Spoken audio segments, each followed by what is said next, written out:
School का वो दिन जिसका हर कोई बेसब्री से इंतजार कर रहा होता है। हाँ ये चक दे और चक दे। सुबह हो गई क्या? तो स्कूल में बच्चे व्हाइटनर से नशे कर रहे होते हैं। इन भोले भाले नादान से नशेड़ियों को लग रहा होता है कि व्हाइटनर के नशे करने से शॉलिन चौकर की वो काले कपड़े वाली टीम होती थी वो वैसे खेलेंगे। बंटू ये ले पास और ये गया गोल। माफी चाहता है दोस्तों, पर हमें नशे के सेवन बिल्कुल भी नहीं करनी चाहिए। ये बहुत गलत बात है। नशे करने से तुम चीजें भूलने लगते हो और एक ही चीज तुम बार बार रिपीट करने लगते हो। माफी चाहते हैं दोस्तों। अरे जरा चटा तो, कौन सा फ्लेवर है?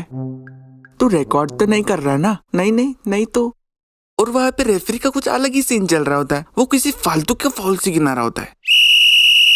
अरे फाउल है। अरे पर क्यों? हमारे बच्चे ने तो गोल में ही मारा है गोल। आपके बच्चे ने गोल तो मारा है पर ये गोल नहीं है। ऐसे कैसे? अरे ये देखो, इसने हाथ में जो धागा पहना है वो अलाउड ही नहीं है, तो इसलिए हम गोल नहीं दे सकते। चुपचाप से गोल दे दे रेफरी, नहीं तो सबको बता दूंगा कि तो रश्मि टीचर को बाइक पे लेके जाता है स्कूल खत्म होने के बाद। अरे वो इसलिए क्योंकि वो मेरी बीवी है।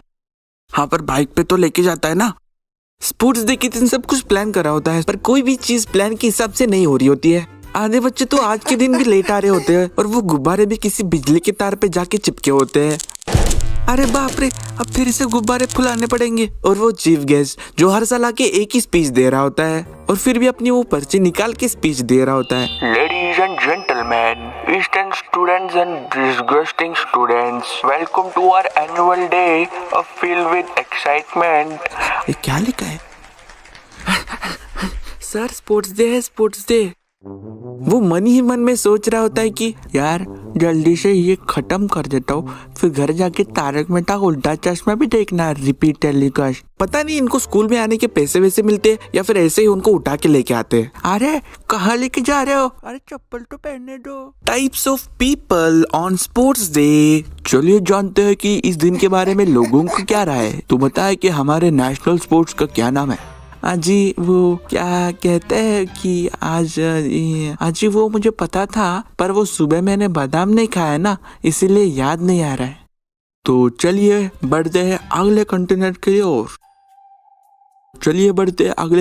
की ओर। क्या फर्क पड़ता है कौन सी भी डे हो? मेरा तो हर डे ही बुरा होता है। एक तो मुझे स्कूल में आना ही नहीं है और ये स्कूल वाले तो पहले खेल कूद करने से मना करते हैं और आज खुद मजे से मैच खिला रहे। मैं तो तंग आ गया हूँ जिंदगी से। ऊपर से शालिनी मेरे को भाभी नहीं दे रही। साले इतनी कड़कती धूप में हमको क्या मुजरा दिखाने के लिए बैठा है क्या?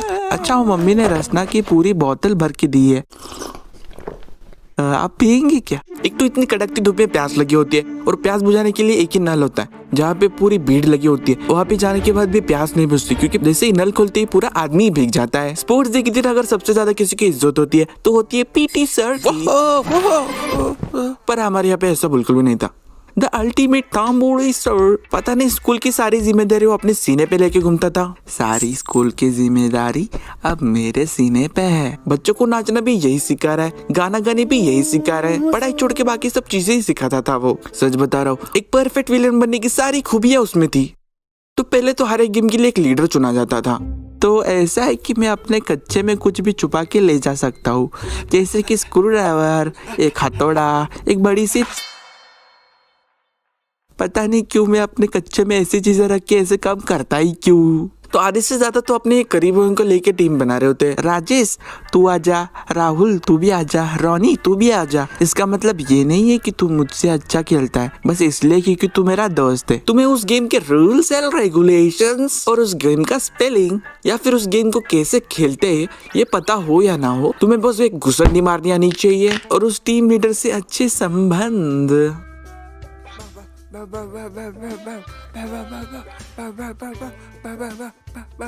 तुम्हारे शरीर के हिसाब से तुम्हें गेम में लिया जाता था। अगर तुम्हारी हाइट ज्यादा है तो तुमको गोलकीपर बनाते थे। देख पापे, अगर वो बाई तरफ बॉल मारेगा तो फिर मैं ऐसे इशारे करूंगा, अगर वो दाई तरफ बॉल मारेगा तो फिर मैं ऐसे इशारे करूंगा। समझ में आ रहा है ना तेरे को? हाँ वो तो सब ठीक है, पर दाई को इंग्लिश में क्या कहते हैं? और अगर तुम थोड़े से भी मोटे हो, मतलब थोड़े से भी, तो तुम्हें कबड्डी में लिया जाता था। अरे मुझे नहीं खेलना है, मम्मी चिल्लाती है, कपड़े गंदे हो जाते हैं और फिर कपड़े मुझे ही धोने पड़ते हैं और वैसे भी पीठ में निशान पड़ जाता है। कबड्डी कबड्डी कबड्डी। अरे भाई साहब, आई गिव अप। ये लो मेरे जायदाद के पेपर। अरे ये लो मैंने साइन भी कर दिया। अरे छोड़ दो मुझे। अरे सांस नहीं आ रही।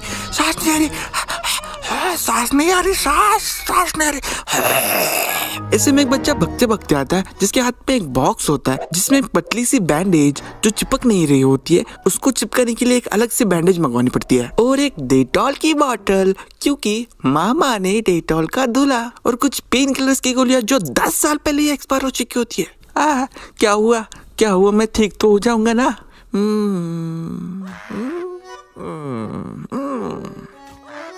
बड़े ही अफसोस के साथ तुम्हें ये कहना पड़ रहा है कि अब तुम कभी माँ नहीं बन पाओगी। वाह भगवान। क्या अगर इनमें से कोई भी चीज तुम पे नहीं है तो काम आते अच्छे संबंध। मेरे तो रवि से संबंध भी अच्छे हैं, तो फिर क्या बात हो सकती है। बहुत हो गया, मुझे अभी किसी से अच्छे संबंध नहीं रखने हैं। तो इस तरह रॉन बन गया स्कूल का डॉन। शैतान पैदा नहीं हुआ करते, वो बनाए जाते हैं।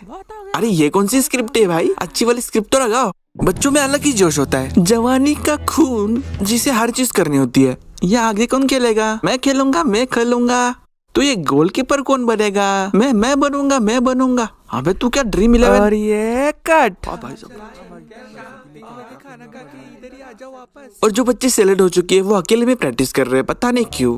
काश मैच के आखिरी समय पे मेरे पैर में मोच आ जाए और फिर मैं पिंकी मुझसे पूछे तुमको लगा तो नहीं ना, और फिर सबके सामने मैं कह दूं कि मर्द को दर्द नहीं होता और मैं गोल मार दूं। अरे शेंडी हट वहां से। अरे क्या हुआ? मैं तो टीम में हूँ। अरे मैच खत्म हो गई, हार गए तुम। क्या मैच खत्म हो गई?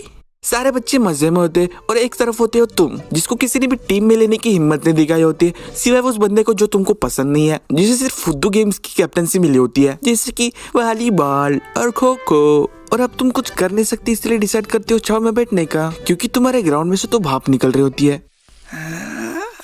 और तुम छाव में बैठ के ऐसी चीजें खा रहे होते कि तुमको खुद ही नहीं पता होता कि ये चीज क्या है। भाई तेरे को पता है कि शिष्य बनता है?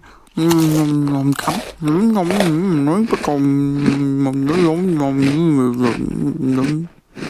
तेरे को पता है ना, तू जो बोल रहा है मेरे को घंटा समझ में नहीं आ रहा है। और वहाँ पे कुछ बच्चे इमोशनल ब्लैकमेल कर रहे होते हैं। यार सन्नी तू मुझे अपनी टीम में लेना, भाई को नहीं खिलाएगा, दिखा दी ना अपनी वाली। अरे टीम फुल हो गई है रे, तुझे मैं सब्स्टिट्यूट में खिलाता हूँ। हाँ पर तुझे तभी खेलने मिलेगा जब किसी को लग जाएगी या फिर कोई मर जाएगा।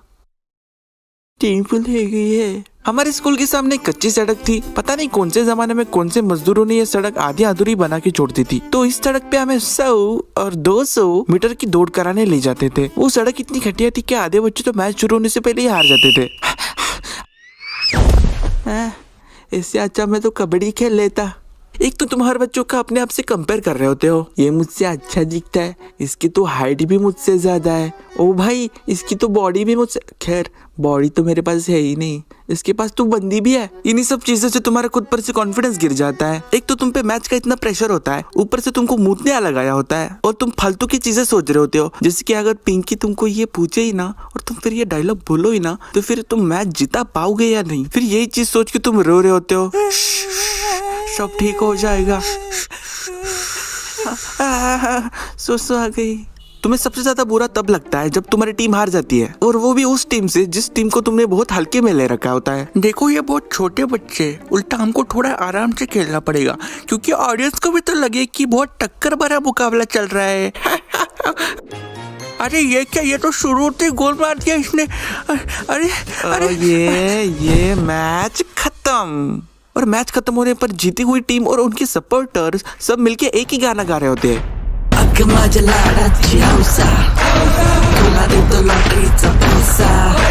पैसाचा आकार कसा गोल गोल, आता तर माझ्याशी गोड बोल।